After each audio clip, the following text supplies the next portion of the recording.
Mesdames et messieurs, bienvenue à cette édition du journal sur votre chaîne de télévision.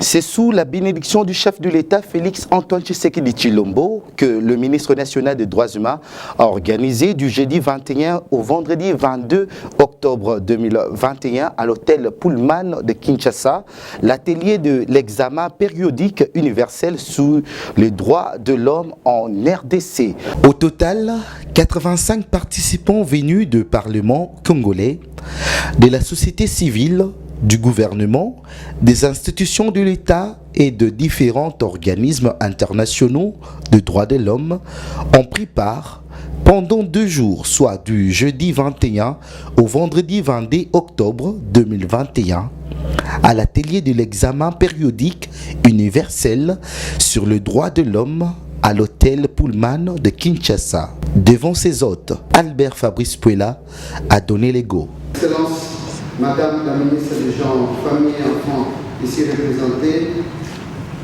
Excellence, Monsieur le vice-ministre de la Justice, Excellence, membre du corps diplomatique, Monsieur le vice-président du Sénat, vient de nous signaler sa présence, Monsieur le directeur du Bureau conjoint des Nations Unies pour les droits de l'homme, Monsieur Abdulaziz Thioy, Mesdames et Messieurs,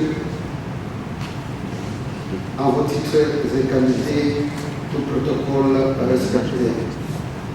De prime abord, nous tenons à vous remercier d'avoir répondu à notre invitation à la tenue d'évaluation des recommandations ici de l'examen périodique universel, 3e cycle en vue de l'élaboration d'une feuille de route.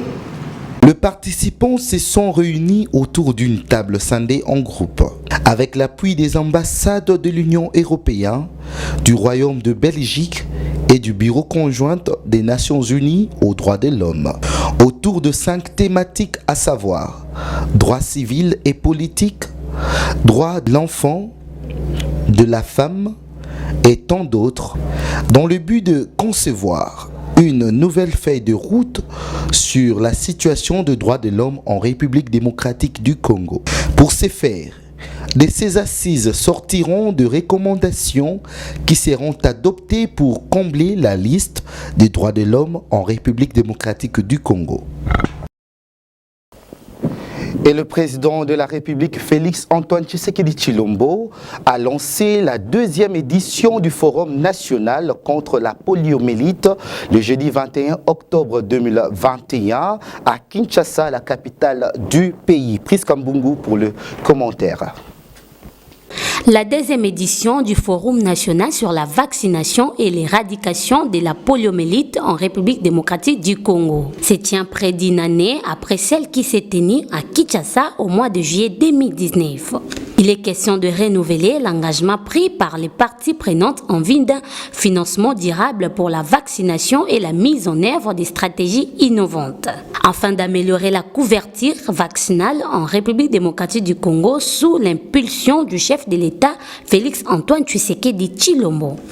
Je suis heureux de vous annoncer que nos efforts conjugués ont commencé à produire des résultats concrets. En effet, alors que seulement un tiers des enfants étaient complètement vaccinés lors de notre rencontre en 2019, aujourd'hui, ce sont plus de la moitié des enfants congolais qui reçoivent l'ensemble des vaccins prévus dans notre calendrier vaccinal. Système de vaccination solide, efficace et performant au bénéfice de tous les enfants congolais. C'est l'essentiel de la déclaration signée il y a peu par le chef de l'État. Au cours des 2 prochaines années, fixons-nous le cap de vacciner complètement 3/4 des enfants congolais. Certes, le défi sera de taille, car cela implique de vacciner au moins 3 millions d'enfants par an, mais notre engagement renouvelé, reposant sur notre amour pour nos enfants, en viendra à bout comme d'habitude. Pour cette deuxième édition, les travaux ont été éclatés en commission en plusieurs séquences où la situation sanitaire ont été présentées à peine fin. Revenons à Matadi, un accident de circulation s'est produit ce vendredi 22 octobre sur la route du collège Ntetemboa, causant mort d'homme, répondant au nom d'Elohim Mangovo de la 6e électronique. Suite à cela, des échauffourées se sont observées entre les élèves et agents de l'ordre dans ce coin de la ville de Matadi. C'est un reportage de la rédaction.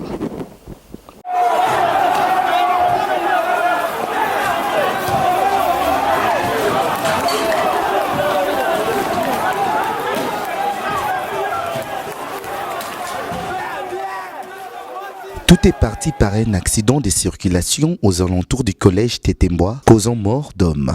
Le malheur pour ces chauffeurs est que la victime est élève finaliste de cette école, répondant au nom d'Elohim Mangovo de la 6e électronique. Face à ces drames, les élèves de ces collèges ont brûlé les camions et motos qui étaient stationnés à côté de cette école dans le but de faire entendre leur colère.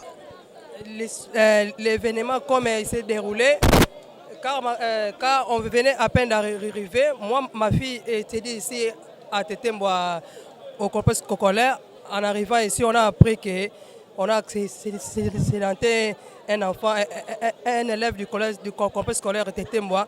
Alors, en tant que parents, ça nous a vraiment attiré. Batu batumbi moto na mutuka bana école bana Tetemboa batu batumbi yango po collègue na bango akufi yango batumbi yango akufi na accident moto ezala liboso remorque nde tuti moto mwana classe akufi sur place na muta moto azosanja makila za na gikanda kuna na minicho tozoloba na bi. Pour maîtriser la situation, les autorités de ces collèges ont obligé leurs élèves de rester à l'intérieur de l'enclos. Mais, malgré cela, les jets de pierres et des bouteilles provenant de l'intérieur du collège tombaient comme la pluie sur la route allongeant Tetemboa.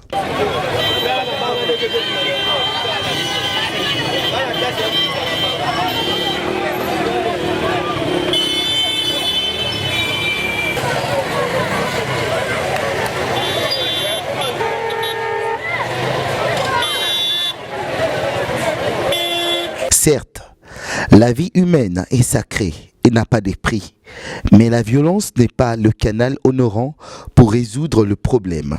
Aux autorités de la ville de bien administrer les lieux parking de la ville pour éviter de tels accidents. Quelle est l'importance du lait maternel et quelle est la durée exacte qu'une maman peut-elle allaiter son bébé? Abordée à ce sujet, Madame Fifine Koudi, Mayunda, nutritionniste à l'hôpital provincial de référence de Kinkanda, répond plutôt à ces questions dans ce propos recueilli par Jacques Brabec, Mampouya et Charlie Ndombassi. L'importance de l'allaitement maternel, c'est très important, allaiter l'enfant avec le lait maternel parce que ça protège l'enfant contre les épidémies et les anticorps sera vraiment très efficace par rapport à un enfant qui ne prend pas le lait maternel. La durée de l'allaitement maternel, ça peut avoir de 2 ans. C'est 2 ans. Ça peut durer pendant 2 ans. Nous dirons aux mamans qui donnent leurs enfants de l'eau avant 6 mois, ce n'est pas bien. Il faut donner juste le lait maternel parce que c'est très important. Dans le lait maternel, nous avons 90% de l'eau à l'intérieur. Donc il y a beaucoup de l'aliment très important pour l'enfant. Pour protéger l'enfant contre, comme je viens de dire, contre beaucoup de maladies, il faut donner juste le lait maternel pour protéger l'enfant. Et parlons infrastructure dans ces journaux, la réhabilitation du tronçon routier compris entre le rond-point Nzanza en allant vers l'entrée du camp Banana est une réalité. Ces travaux sont en train d'être exécutés par l'Office de voirie et drainage OVD en sigle. Priscilla Lendo, Charlie Ndombassi signe ces reportages.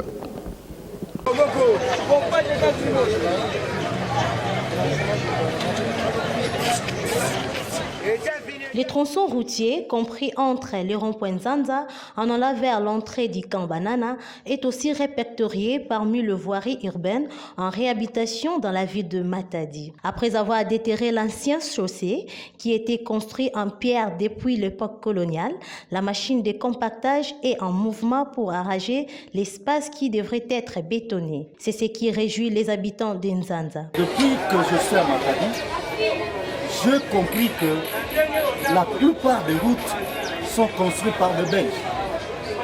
Mais voir la route à partir de nouvelle rond-point Zaza qui va vers Trabeka ou je ne sais quoi, ça me marque. Ça me marque dans ce sens que nous venons sur le terrain en tant que les management. On vient pour développer le milieu, la ville, le pays. Mais quand les gens passent, ils ont le pouvoir, mais ils passent, ils laissent ce que les Belges ont laissé. Alors moi, je suis inspiré de la personne qui a fait que cette route soit aménagée. Notons que la réhabilitation de routes dans la ville portuaire est une solution salvatrice pour désengorger les embouteillages, a ajouté ces Matadiens.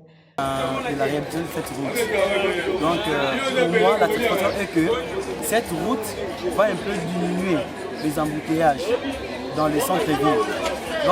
Ça ne doit pas s'arrêter par là, mais on doit continuer même jusqu'à Biouéou. Parce que les voitures qui utilisent plus les tronçons de la ville basse peuvent utiliser cette route pour éviter un peu les embouteillages de l'autre côté de la ville, dans les centres-villes. Donc comme ça c'est bien. Parce que nous attendons des gouverneurs qui vont réhabiliter, parce que la beauté d'une ville dépend aussi des routes. Lorsque les routes sont réhabilitées, c'est qu'il y aura la beauté de la ville. J'ai apprécié que ça ne se limite pas seulement au Tenga, tel que j'ai vu dans les parcours.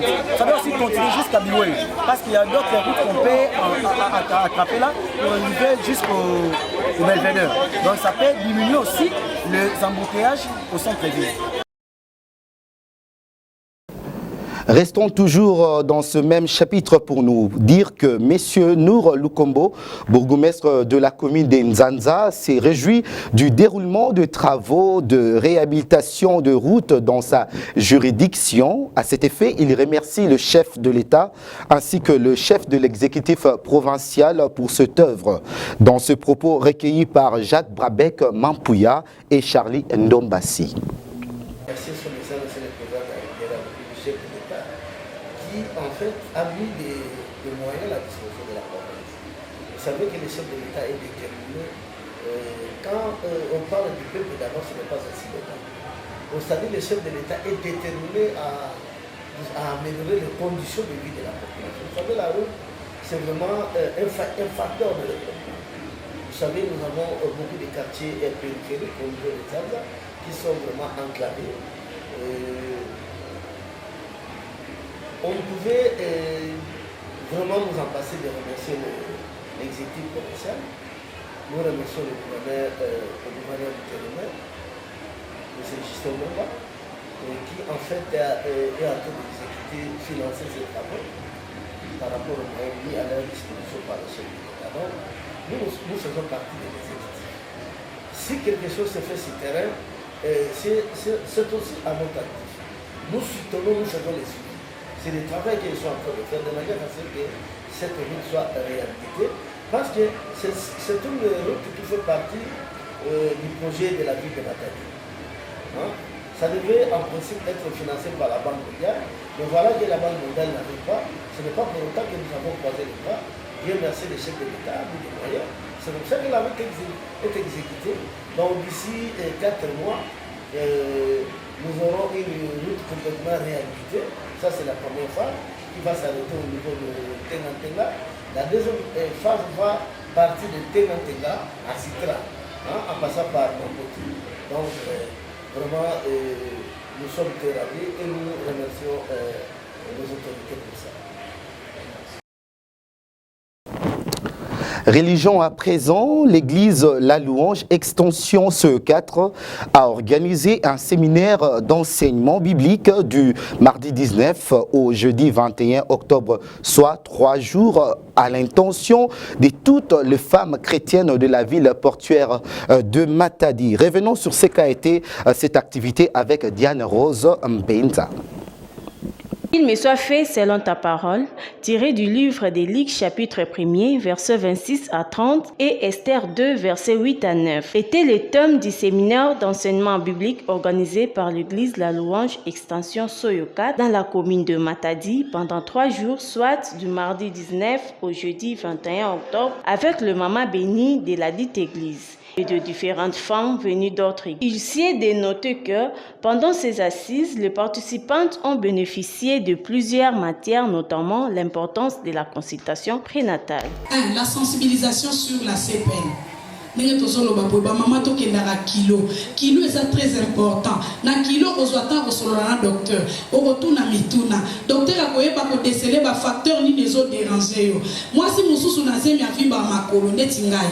Mais ce n'est pas dit que osali tension élevée. Mususu pe ozosala tension et makolo na komi na stade avimba te. Et par ailleurs, la nécessité de la planification familiale. Maintenant on pesaka matière la planification familiale, tu toujours le couple, papa yaka, maman yaka, la méthode yango, la méthode de ça, méthode ya chapelet.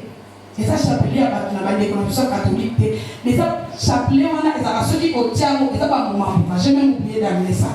Ce qu'on obtient dans la chambre, à damo lili courir qui Congo mobima, dans nos kota, les autres accents. Moni place au soko mekio kana mina courant. Moni awo. Dans notre état, on a un calendrier dans l'OPP. Est-ce qu'on met ici? Est-ce qu'on suit tout? Signalons tout de même que ce séminaire a connu aussi la présence des hommes, notamment du pasteur titulaire de cette église, pasteur Coco, et d'autres hommes venus accompagner le maman béni pour la réussite de cet événement. L'adoration et la louange étaient au rendez-vous. Complétons l'actualité avec la revue de presse.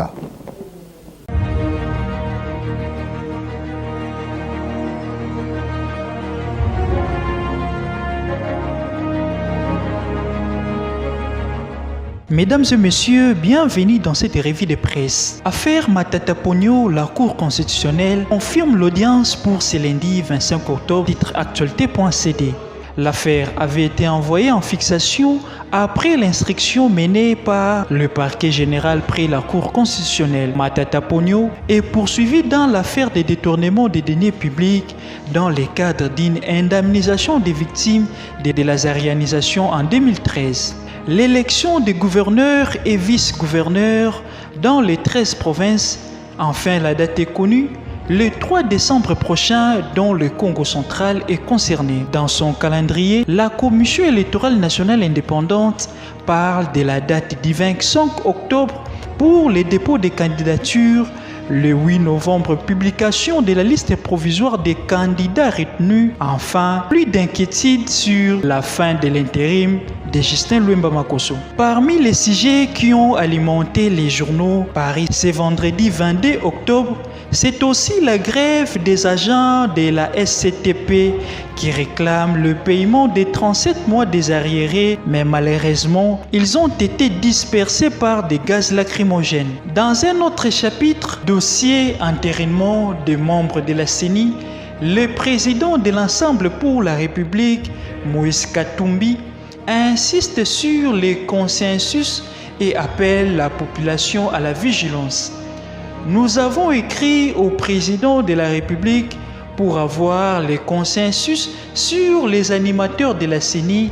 Nous attendons la réponse. A-t-il lâché lors d'un meeting tenu à Lubumbashi, comme le mentionne Politico.cd.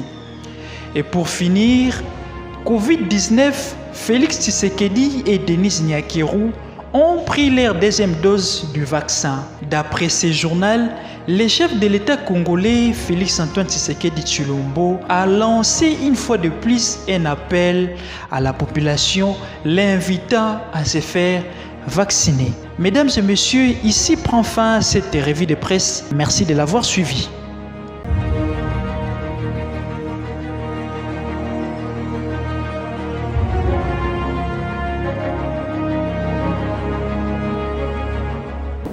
Mesdames et messieurs, c'est tout pour cette édition du journal. Si vous l'avez aimé, dites un grand merci à la grande équipe rédactionnelle et technique qui l'ont concouru. Quant à moi, je vous retrouve à la prochaine. Mais l'actualité continue sur votre chaîne de télévision, Télé Boula Matadi.